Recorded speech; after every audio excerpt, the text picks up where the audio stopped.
Cool. All right, what's up, guys? This is episode 16 of our Q&A series.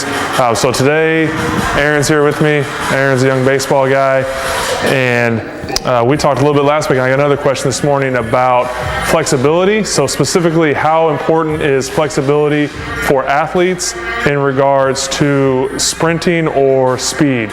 So we talked a little bit about that last week when he was in here. So I'm going to show you, we're going to go over a couple of our mobility drills, our flexibility drills that we like to do to try and stretch our hip flexors, kind of our deep hip flexors. There's a lot going on with the hip flexor. It's kind of a general term that we use specifically for this area of the quad that connects to the hip a little bit, that comes right in here. So he's going to show you we call it the couch stretch. Go ahead and get into that.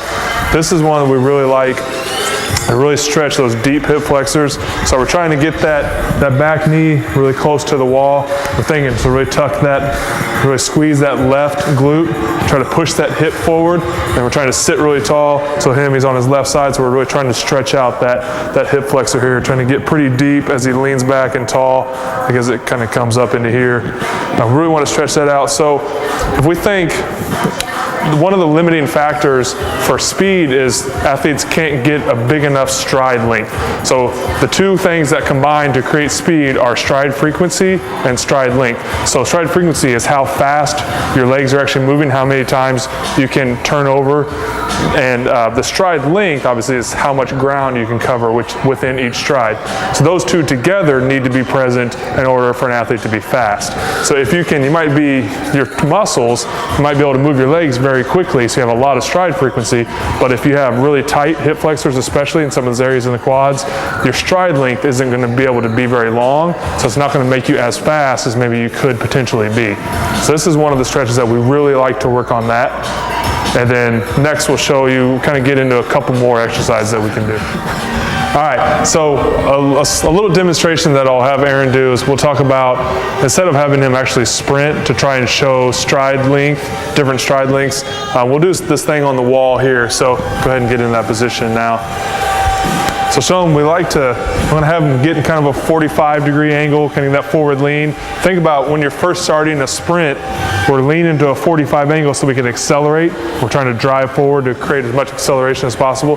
So pretend he's kind of in mid acceleration here. So we're trying to drive that knee up. Go ahead and do that right leg. Drive that knee up. And so now he's striding out, it'll hit out, and it comes back down when he's running. So if we have really tight hip flexors, put it down. If we have really tight hip flexors, go like all the way back down. Really tight hip flexors, then we won't be able to drive that knee up very far, go like halfway. Say like if someone has really tight, all those hip flexors are really tight there, they won't be able to get that knee drive as high up. So if he puts his foot down here, now it's going to come down right about there, and you see he's got just a really short stride length. Now if he drives that knee all the way up with good mobility there, now when he puts his foot down, his foot's going to be coming down here. Now he has a much better, that's like double or twice the stride length right there. So, okay, you can relax. Along with the hip flexor, we're trying to stretch those out. We also want to try to improve our glute strength and our glute functioning.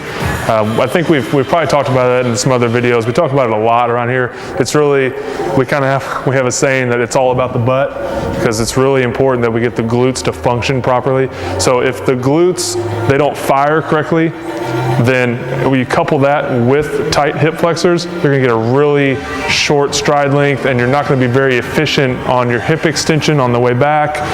To couple that with a short stride length, and you're not going to be very fast. So we need the hip flexors to be loose, flexible, mobile, however you want to call it. We also need the glutes to fire properly and to have a good amount of strength so that we can get a good extension. We can get a good flexion. So we can get a good flexion here on the hip, and as well as we can get a good extension on the way back, so we can propel ourselves with a long stride length. All right, so for athletes like Aaron, as well as most athletes, we're trying to improve speed. It's a really big thing for athletes. So stretching the hip flexors, getting more hip flexor mobility and flexibility is really important to increase that stride length. Couple that with an increased stride frequency, and then you have better speed and improved speed. And making faster athletes is one of the main goals here. So, anything you want to add, sir? No. Cool. Thanks, man. See you guys next week. Continue to send us a message. Tweet us at Comp Strength. Look for us on Facebook. If you don't like our page, go like our page, Complete Strength Gym. You can always email us info@livestrength.com. Any questions you might have.